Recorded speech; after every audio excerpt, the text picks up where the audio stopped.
Hi, best of listeners. Welcome back to another episode of the Syndication School series, a free resource focused on the how-tos of apartment syndication. As always, I'm your host, Theo Hicks. So, as you know, each week we air 2 podcast episodes, now as also video episodes, that are part of a larger podcast series or video series that focus on a specific aspect of the apartment syndication investment strategy. And for the majority of these series, we offer a document, spreadsheet, PowerPoint presentation template, some sort of resource for you to download for free. All these free documents and all of these free Syndication School series can be found at syndicationschool.com. This episode is a continuation of a series entitled How to Asset Manage a Newly Acquired Apartment Syndication Deal. This is part 4, so if you haven't done so already, make sure you check out episodes, or I guess parts 1 through 3 of this series. In parts 1 through 3, we went over the top 10 asset management duties. So these are the 10 things that you, as the asset manager, are responsible for doing once you've taken over an apartment deal and up until you sell that deal. So this is the most likely going to be the longest timeline, longest time range of the deal, which is from the contract to the selling. So that could be 5 years, 10 years, or even longer than that. So as a refresher, I'm just going to go over these quickly, but if you want more details on each of these duties, again, make sure you check out parts 1 through 3. In parts 1, we went over duties 1 through 5, which were to 1, implement the business plan, 2, do weekly performance reviews with your property management company, 3, send out investor distributions, 4, manage the renovations at the property, and 5, maintain economic occupancy. And we also gave away a free document with that part, which is the weekly performance review tracker. So this is a template that has all of the KPIs, the key performance indicators that you want to track at your property. And so you'll send this to your property management company, they'll fill it out, and then on that call, you'll review the results each week. Then in part 2, we focus exclusively on duty number 6, which is the investor communications. And then yesterday, or the episode before this one, which is part 3, we went over duties 7 through 10, which were 7 planned trips to the property, 8, frequently analyze the competition, 9, frequently analyze the market, and 10, expect the unexpected. Now, before moving on to other aspects of this, again, the most likely the longest time frame of your business plan, which is from closing to closing. We're going to talk about things. For example, next week we're going to talk about how to manage a property management company and how to approach firing a property management company. I wanted to go more into more detail on how to actually maintain that economic occupancy rate. So that's duty number 5. So again, and I've mentioned this in all of these parts so far, at the end of the day, it is your responsibility. The property is your responsibility. Everything at the property, whether it's going wrong or right, is solely reliant on you. Yes, your property management company is going to be heavily involved in a lot of these duties, but at the end of the day, it's your responsibility to 1, select the right property management company, and 2, manage them properly. So we're going to talk about, we've already talked about how to select them, we're going to talk about how to manage them next week, and then we're also going to talk about when it might be time to part ways and fire them. But let's say for some reason you find yourself with either a bad property management company in general, and you maybe are trying to figure out whether or not to fire them or not. And we'll talk about this again next week, but you don't want to just fire them instantaneously. You kind of want to wait a set amount of time just to see if they turn things around and then fire them. So during that period of time, you don't want your property to go down the crapper. And so you might need to become more involved in the leasing process, in the marketing process. Or on a more ideal side, these might be the things that your property management company might not have thought about, or maybe they're implementing maybe half the things on this list, and you're experiencing a down couple of months or a down quarter, and so you can go to your property management company and say, hey, here are some things I think we can do in order to increase the occupancy at our property. So on one end of the spectrum, it could be you've got a really bad management company. You've kind of put them on, in your mind, put them on notice and said, hey, I'm going to give them 6 months and I'm going to fire them if things don't turn around. But during those 6 months, I don't want, to just do nothing and let them continue to run the property in the ground. That's one end of the spectrum. Other end of the spectrum is a really solid property management company, but maybe you're just experiencing a few down months, 2 years into the business plan for something that's outside of their control. And you want to present them with some ideas on how to actually increase that occupancy level at your property. So whatever situation you're in, here are 19 proven ways to market your rental listings in order to attract high quality tenants. With high quality being tenants who pay on time and stay at your property and take care of the property as if it was their own. So again, some of these are pretty simple, pretty straightforward. Some of them might take a little bit more effort. Some of them are free. Some of them cost money. There's essentially anything that we could think of that we've seen people implement in order to market their rental listings. So number one is to set up a landing page online and direct people to it. So this would be something as simple as having a specific page on your website, on the property's website, because you're more than likely, if you're dealing with these larger properties, you're going to have your overall company website, but then you're also going to have websites specifically for that property that'll have, prospective tenants, current tenants, maybe even a portal from the login. And so that you want to have a landing page that prospective tenants can go there and say, hey, can go there and type in their information, and you'll get that lead. And obviously, you want to take that landing page and market it on social media, do all the best SEO practices, maybe buy an ad in some real estate investor's newsletter. But overall, the idea is to set up a landing page online and then making sure that people can find that landing page. And when they find that landing page, they can submit information so you can qualify them to see if they're qualified for moving into your building. Number two is to essentially do a direct mailing campaign to a property that is similar to yours. So let's say you've got your 100 unit building in Tampa, then you could find other buildings that are between 50 and 500 units, and then send direct mailing campaigns to those residents, trying to tempt them to move into your property. Now, obviously, this strategy is going to anger local owners if they find out that you're trying to steal their residents. So if you do decide to do this, don't expect to be popular. It also, once people catch on to this strategy, they might also do it to your residents as well. This is not something that we do. It's not something that Joe does. But this is a tactic that is out there that could possibly help you get new residents. Number three is to contact the HR department at all of the surrounding employers in the area and let them know about your wonderful apartments. So most HR departments are responsible, or someone in the HR department at the company is responsible for relocating employees. So let's say, I'll use Cincinnati as an example. You've got Procter & Gamble, you've got GE, you've got Kroger, you've got these really large companies that obviously are also serviced by other large companies. And so if someone from, LA is moving to Cincinnati to work for Kroger, then sure, they might find, if they're working for a smaller company, they might just have to find their own place to live or to rent on their own. But if they're working for one of these larger companies, they likely have some resource available to them at the company that helps them out with this process. So it might be a someone who's responsible for just finding them a place to live, for renting, for their 6th month rotation or whatever. So your goal will be to find this person at that company and let them know about your apartment and see if you can be added to their list of preferred landlords or whatever that particular list is called.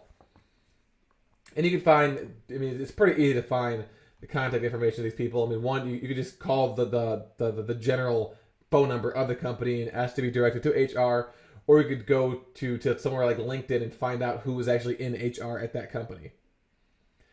Number 4, this one's pretty simple, is to create a tenant referral program.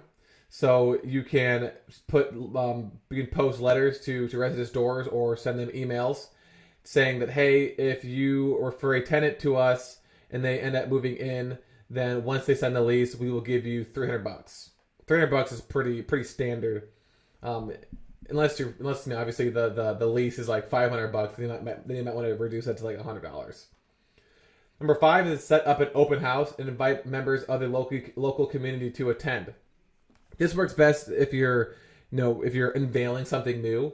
So let's say you just renovated the clubhouse, you host some sort of open house at the clubhouse and invite, you ask people who live at your property to invite their friends and family to come to this open house and serve beverages and food. Or you can have an open house for a model unit and have all the signs out front saying, hey, you got this new model unit, come check it out. Obviously, you want to market it online as well. But overall, just set up some sort of open house at your property, whether it's a model unit, whether it's an unveiling of a new clubhouse, maybe it's an unveiling of a new rebrand, so you just got a new monument sign, and then invite people that live in the local community to attend. Number 6 is to offer a special discount on rent for military, police, and first responders. So you can say something along the lines of, if you were in the military or are in the military, if you are a police officer, if you were or are a first responder, you'll get 50% off your first month's rent. Number 7 is to design 4 lease banners and put them up at the entryway to your property. So you see this a lot when you drive by in an apartment and you can't even tell it's an apartment. You don't know what the apartment name is. You don't know if there's any units available for rent. You have no idea.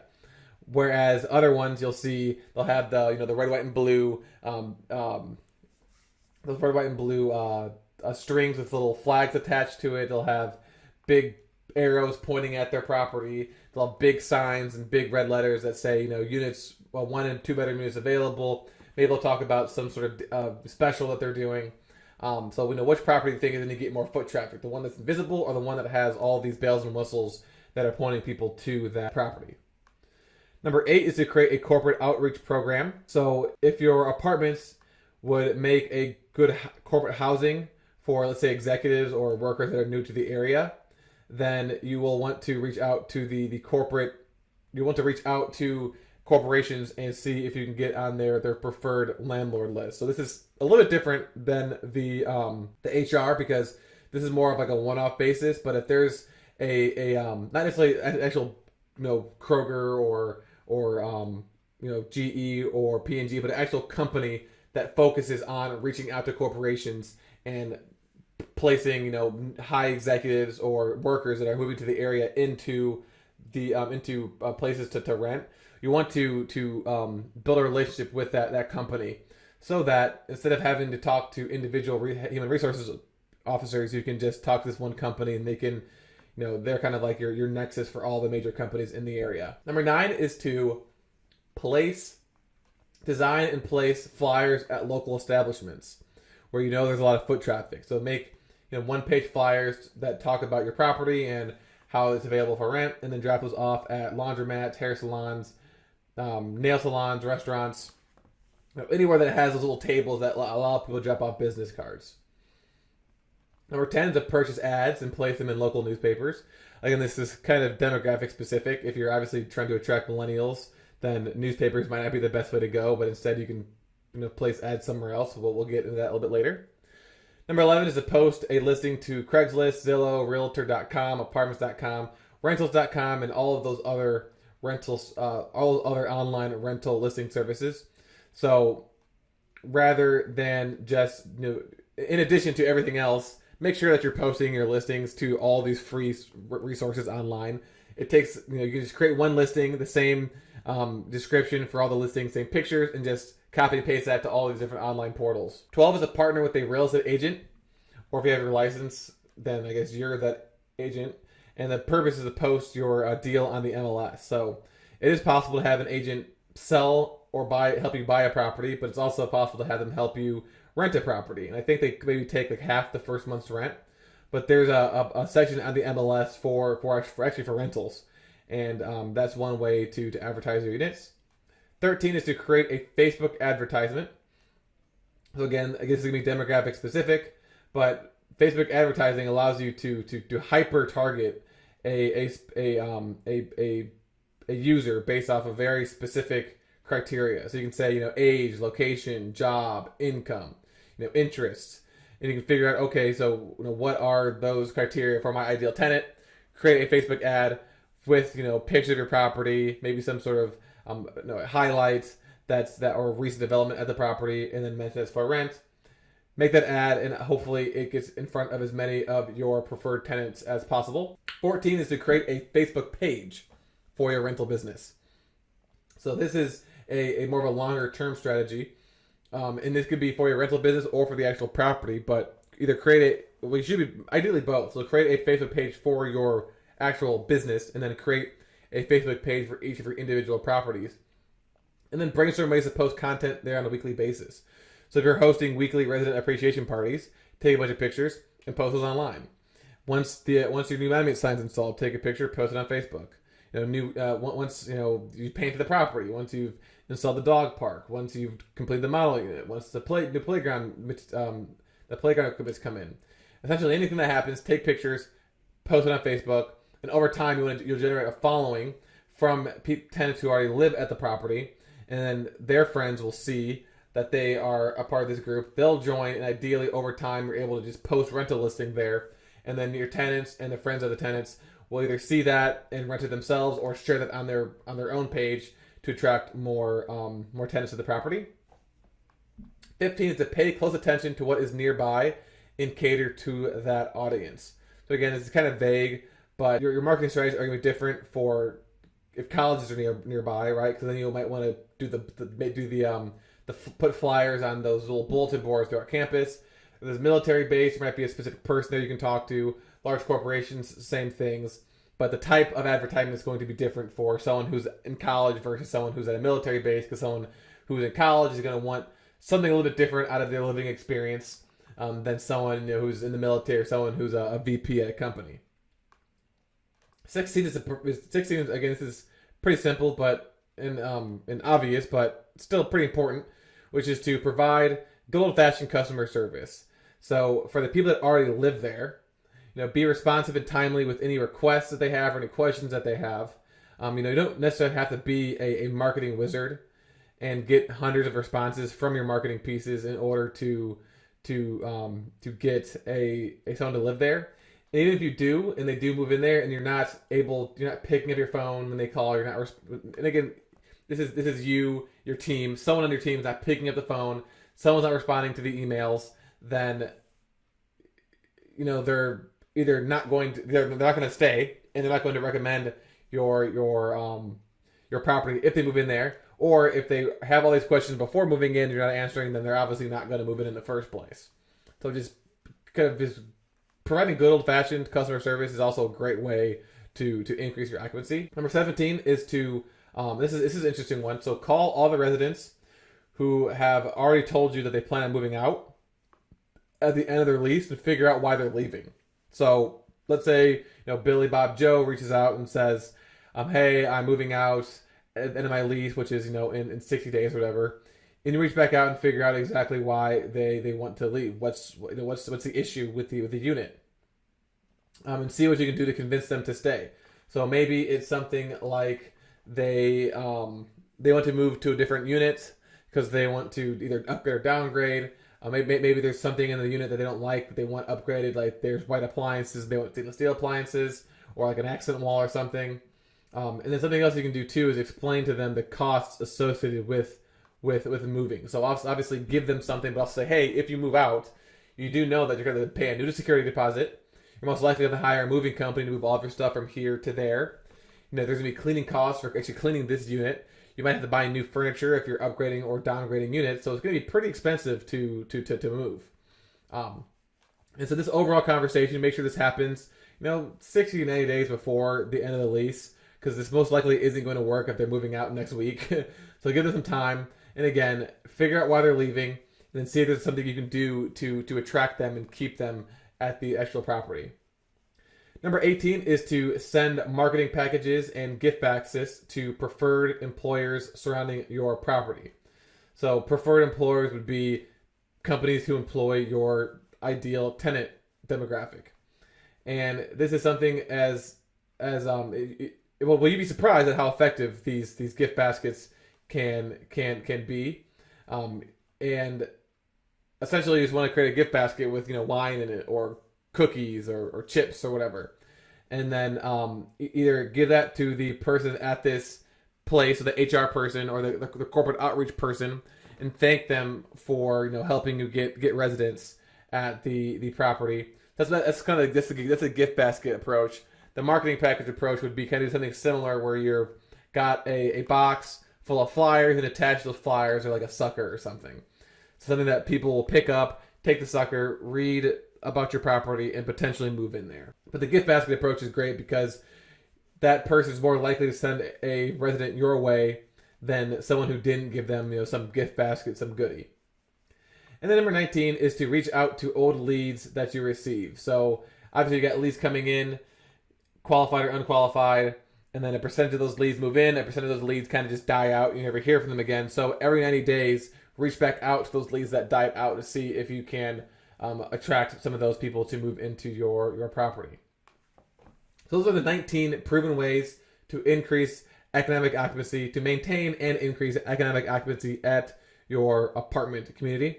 Again, it's not an exhaustive list. There's plenty of ways. There's plenty of creative ways to market your rental listings. We'll probably go into a few more of those throughout this series. This is going to be a long series. There's a lot to go over because, again, this is going to be the longest time frame of the business plan, 5 to 10 plus years. So that's the end of this episode. As I mentioned, in parts 5 and 6, we're going to talk about, in part 5, how to manage a property management company, and then 6, how to approach firing a property management company. I'm so determining if it's time to part ways, and if so, how to actually do it. Until next time, I recommend listening to parts 1, 2, and 3 for those 10 different asset management duties. I recommend listening to the previous Syndication School series that we've done. I think this is series 20, so we got 19 other Syndication School series to listen to, as well as around 19 free documents to download for each of those Syndication School series. All of that is at syndicationschool.com. Thank you for listening, and I will talk to you next week.